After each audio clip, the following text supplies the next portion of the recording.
Ottawa Crown prosecutors are seeking a 7-year prison sentence for Tamara Lich and an 8-year sentence for her co-accused Chris Barber over their roles in organizing the 2022 Freedom Convoy, despite acknowledging the protest was peaceful and largely nonviolent.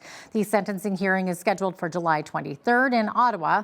The Crown alleges the protest held in the capital amounted to, quote, mass mischief and an attack on essential values of democracy, arguing the demonstration's impact justifies lengthy prison terms. The 7 years for both Lich and Barber are for their mischief convictions, but the Crown is asking for an additional year for Barber, who was also convicted of counseling others to disobey a court order. They are also looking to seize his truck known as Big Red, which led the convoy from Saskatchewan to Ottawa.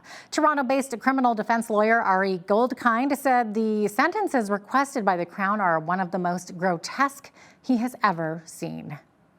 This is one of the most offensive, one of the stupidest, one of the most power-hungry, almost banana republic things I've seen in 20 years of doing this.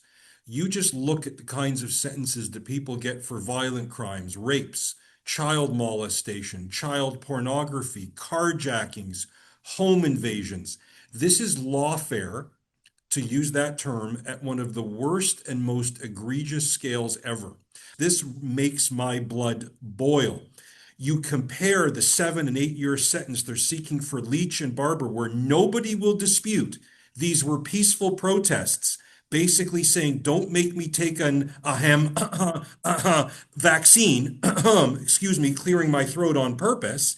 You can Hamas in downtown Toronto or Montreal for free and with a police escort. So if there's ever a message being sent to ordinary, average, hardworking Canadians, truckers who simply wanted to make a living and make their point where? In the actual capital of our nation for a couple weeks, this is one of the most grotesque jail sentences I've ever seen be asked for. And in my view, it is shameful.